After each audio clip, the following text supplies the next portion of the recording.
우리가 마트에서 음식을 살 때 성분표를 꼭 확인하잖아요.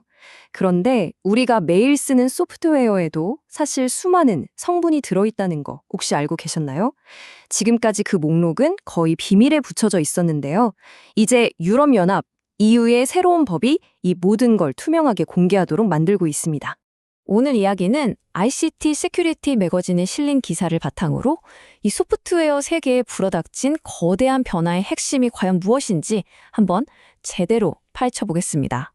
사실 이 모든 변화가 시작된 계기가 있었어요.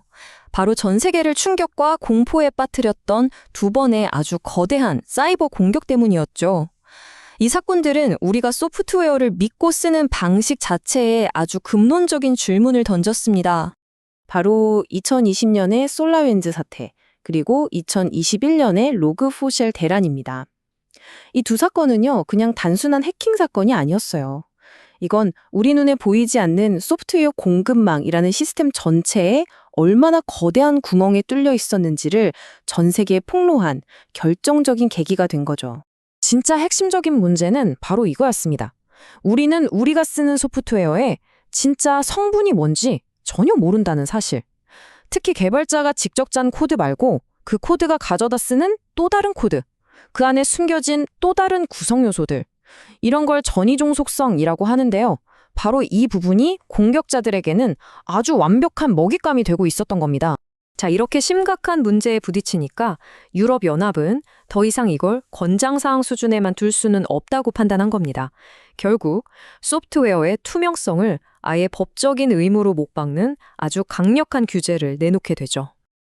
그 법의 이름이 바로 사이버 보건력법, 줄여서 CRA입니다.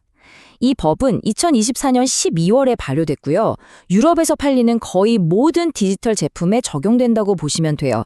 그러니까 이건 기술 산업 전체의 판을 바꾸는 그야말로 게임 체인저라고 할 수 있습니다. 이 CRA 법안이 요구하는 것 중에 가장 핵심적인 게 바로 이겁니다. 소프트웨어 자재 명세서.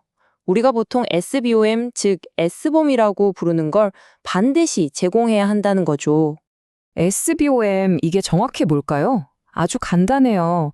어떤 소프트웨어를 만드는 데 사용된 모든 부품, 모든 라이브러리, 모든 종속성의 목록을 컴퓨터가 읽을 수 있는 형태로 쫙 정리한 성분표라고 생각하시면 딱 맞습니다. 우리가 식품 살 때 보는 영양정보표랑 똑같은 개념이에요. 좋습니다. 이제 SBOM이 뭔지는 알았어요. 그런데 이 성분표, 대체 어떤 형식으로 만들어야 할까요? 현재 시장에는 크게 두 가지 표준이 이 SBOM의 설계도를 두고 치열하게 경쟁하고 있습니다. 첫 번째 주자는 바로 SPDX입니다. 리눅스 재단이 관리하고 있고 심지어 ISO 국제 표준으로도 지정이 됐어요.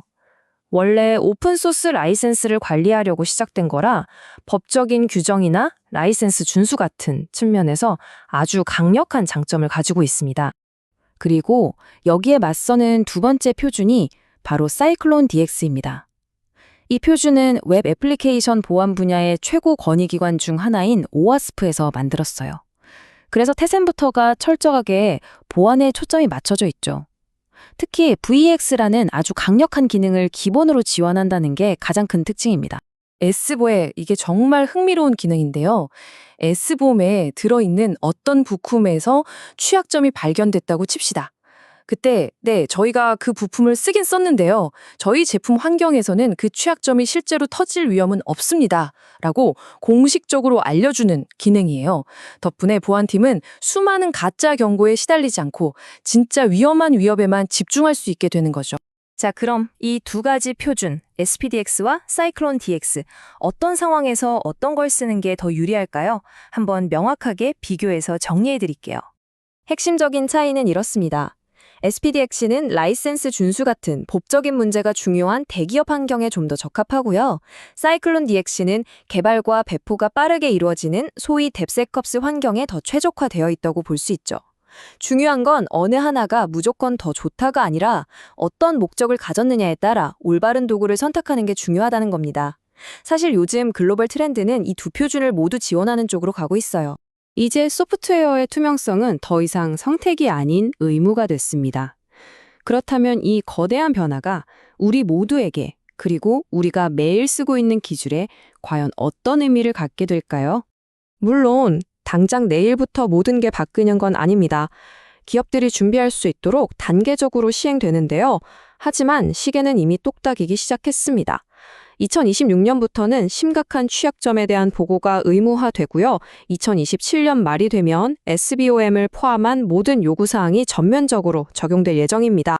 원문 기사에 나온 이 한 문장이 이 법의 핵심 철학을 정확히 보여주는 것 같아요.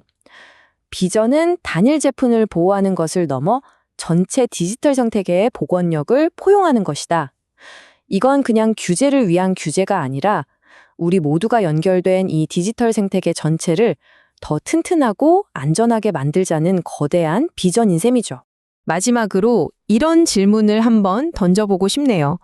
우리가 쓰는 소프트웨어의 모든 성분표를 갖게 된다면 과연 우리는 정말로 완벽하게 안전해질 수 있을까요?